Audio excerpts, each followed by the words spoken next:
का बेसिक पढ़ने के बाद आज हम लेसन नंबर 11 विद्युत धारा को शुरू करते हैं। विद्युत धारा क्या होती है? आवेश के प्रवाह की दर को विद्युत धारा कहते हैं। इसे I से व्यक्त किया जाता है, अतः I बराबर होता है Q/T और विद्युत धारा का SI मात्रक एम्पियर होता है। जहां I बराबर विद्युत धारा, Q बराबर आवेश और T होता है समय। विद्युत धारा का SI मात्रक एम्पियर होता है। ये नोट्स के रूप में हमने लिखा हुआ है। 1 एम्पियर की परिभाषा को जान लेते हैं। किसी चालक में 1 सेकंड तक 1 कूलाम आवेश के प्रवाह से उत्पन्न विद्युत धारा को 1 एम्पियर कहा जाता है, या उसकी वैल्यू 1 एम्पियर होती है और ये इसकी डेफिनेशन है।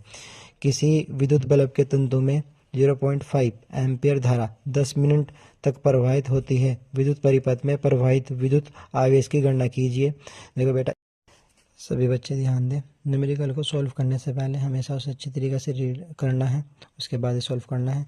तो रीड करने के बाद हम देखते हैं कि इसमें I की वैल्यू 0.5 एम्पियर और T की वैल्यू 10 मिनट है। मैं मिनट को सेकंड में चेंज करेंगे। जब भी मिनट को सेकंड में चेंज किया जाता है तो उसमें 60 से मल्टीप्लाई कर दी जाती है।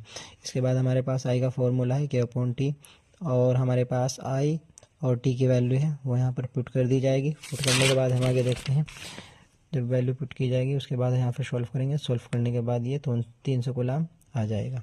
इसके बाद हम इस न्यूमेरिकल को देखते हैं। उस न्यूमेरिकल को भी अच्छी तरीके से पढ़ना है और यह न्यूमेरिकल आपको खुद करना है। तो इसमें एक बेसिक चीज़ बता देता हूँ। इसमें धारा की वैल्यू मिली एम्पेयर में दी हुई है। यहाँ पर थोड़ी मिस्टेक कर रखी थी, इसलिए मैंने ऊपर लिख दिया मिली एम्पेयर, ऐसे लिखा जाएगा। और मिली एम्पेयर को जब एम्पेयर में चेंज किया जाएगा तो उसमें 10⁻³ से मल्टीप्लाई कर दी जाएगी, जिससे वो एम्पेयर में चेंज हो जाएगा।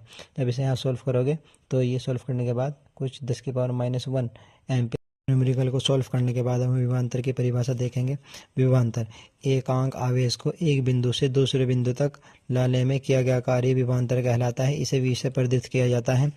V बराबर होता है W/Q। यहाँ पर W कार्य और Q आवेश है। इसका मात्रक वोल्ट होता है। अगर इसका सूत्र के हिसाब से मात्रक देखेंगे तो W का मात्रक होता है जूल, यानी कार्य का मात्रक, और आवेश का मात्रक होता है कूलाम। इसके बाद विभवांतर का जो मात्रक होता है वो वोल्ट होता है। यहाँ पर थोड़ी मिस्टेक है, मैंने सही कर दी है। सभी बच्चे ध्यान से इसे देख कर नोट कर ले और अच्छी तरीके से इसे याद कर।